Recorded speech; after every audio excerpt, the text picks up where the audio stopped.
Oke, Assalamualaikum warahmatullahi wabarakatuh, mahasiswa-mahasiswi Universitas Terbuka dimanapun kalian berada. Pada pertemuan kali ini kita akan membahas terkait hukum perkawinan dalam hukum adat. Oke, itu dahuluan. Indonesia adalah negara yang masyarakatnya sangat multi etnis, berbagai budaya dan suku di dalamnya sehingga menimbulkan suatu aturan atau hukum yang berbeda pula.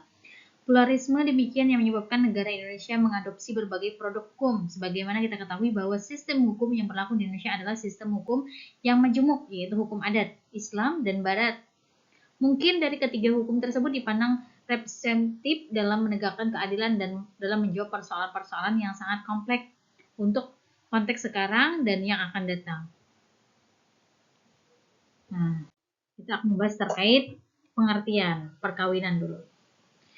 Menurut Undang-Undang Republik Indonesia Nomor 1 Tahun 1974, perkawinan adalah ikatan lahir batin antara seorang pria dengan seorang wanita sebagai suami dan istri dengan tujuan untuk membentuk keluarga yang bagus atau rumah tangga yang bahagia dan kekal berdasarkan dengan ketuhanan yang Maha Esa.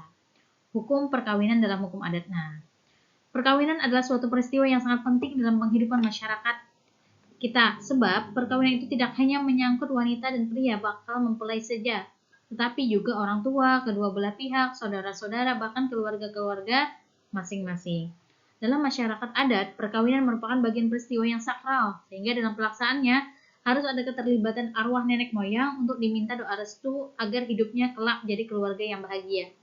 Sebagai ikat lahir batin antara seorang laki-laki dengan seorang perempuan, sebagai suami dengan istri dengan tujuan membentuk rumah tangga yang bahagia dan kekal berdasarkan ketuhanan yang Maha Esa. Sedangkan hukum perkawinan adalah hukum yang mengatur segala sesuatu yang berhubungan dengan perkawinan dengan segala akibatnya, perceraian dan harta perkawinan.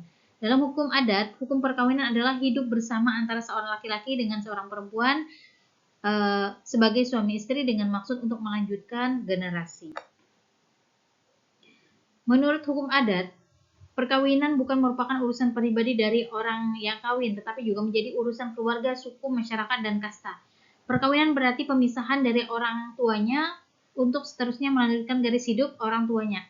Bagi suku, perkawinan merupakan suatu usaha yang menyebabkan terus bertanggung jawabnya suku itu dengan tertibnya. Dan bagi masyarakat persekutuannya, perkawinan juga merupakan suatu peristiwa penting yang mengakibatkan masuknya warga baru yang ikut mempunyai ketanggung jawab penuh terhadap persekutuannya.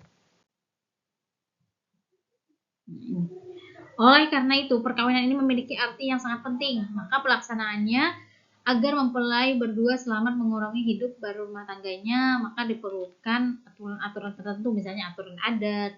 Jadi kalau orang menikah, itu kan biasanya ada adat-adat tertentu yang harus dia penuhi agar katanya pernikahannya itu bagus, bisa rukun. Misalnya juga bisa minta doa dari nenek moyang, misalnya ziarah ke kubur.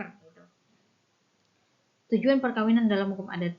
Nah, seperti yang disinggung dalam pengertian bahwa dalam masyarakat adat, perkawinan tersebut mempunyai tujuan tersendiri, baik secara umum maupun khusus. Secara umum, mempunyai tujuan untuk mewujudkan masyarakat yang aman, tentram, dan sejahtera. Secara khusus, dengan berbagai ritual-ritualnya, dengan sesajen-sesajen atau persyaratan-persyaratan yang melengkapi upacara tersebut yang akan mendukung lancarnya proses upacara baik jangka pendek ataupun panjang. Nah, jadi dalam beberapa adat tertentu, kalau untuk melaksanakan perkawinan itu mereka misalnya mengadakan ritual-ritual atau memberikan sesajen-sesajen, misalnya ada juga yang kadang di atas pohon atau diberikan kepada kepala suku gitu. Niatnya untuk apa? Niatnya agar nanti katanya pernikahannya itu berjalan dengan lancar dari awal hingga akhir. Nah, kemudian ada asas-asas dalam hukum perkawinan adat. Dalam masyarakat adat, hukum perkawinan mempunyai asas-asas atau bentuk menjadi parameter masyarakat dalam melaksanakan hukum tersebut. Masing-masing daerah mempunyai aturan sendiri dalam berbeda-beda sesuai kesepakatan dan kebiasaan setempat. Biasanya hukum adat mempunyai sumber pengenal sesuai apa yang terjadi dan benar-benar terlaksana itu di dalam pergaulan hukum, dan penguasa setempat yang bisa disebut dengan kepala suku atau penguasa adat sangat berpengaruh dalam mempunyai andil besar dalam memberikan keputusan berupa keputusan. Nah, jadi sebelum melakukan pernikahan biasanya kalau dalam hukum adat itu mereka biasanya meminta kepala suku adat. Mereka berdiskusi di situ apakah pasangan ini cocok untuk saya atau tidak. Terus pernikahannya kapan bagus harinya, kapan waktunya, jamnya gitu kan, pasnya bagaimana. Karena dikenal dalam suku adat itu katanya ada waktu-waktu yang sakral, waktu-waktu yang baik, ada juga waktu yang tidak baik. Dan nama pasangan itu nanti akan dihitung apakah cocok atau sesuai atau tidak. Marganya bagaimana, apakah sudah sesuai dari sisi misalnya kekayaannya, dari sisi keluarganya bagaimana. Nah, nanti itu akan diputuskan oleh kepala adat. Nah, kemudian ada bentuk-bentuk perkawinan berdasarkan arah persiapan. Nah, seperti pertunangan. Nah, biasanya ada pertunangan ya kalau di tempat kita. Yang kedua ada tanpa lamaran dan tanpa pertunangan, langsung dilakukan pernikahan. Bentuk perkawinan berdasarkan tata susunan kekerabatan. Nah, dalam sifat susunan kekeluargaan, matrilineal atau garis keturunan ibu. Nah, setelah kawin, suami tetap masuk pada keluarganya sendiri. Pada prosesnya, calon suami dijemput setelah kawin dari rumahnya, kemudian tinggal dan menetap di rumah keluarga istri. Tetapi anak-anak dan keturunannya masuk keluarga.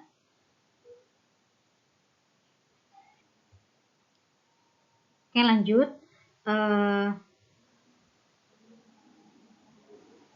Nah, tetapi keturunannya masuk dalam keluarga istri dan si ayah pada hakikatnya tidak mempunyai kekuasaan terhadap anak-anaknya karena rumah tangga suami istri dan anak-anak keturunannya dibiayai dan dari milik kerabat si istri.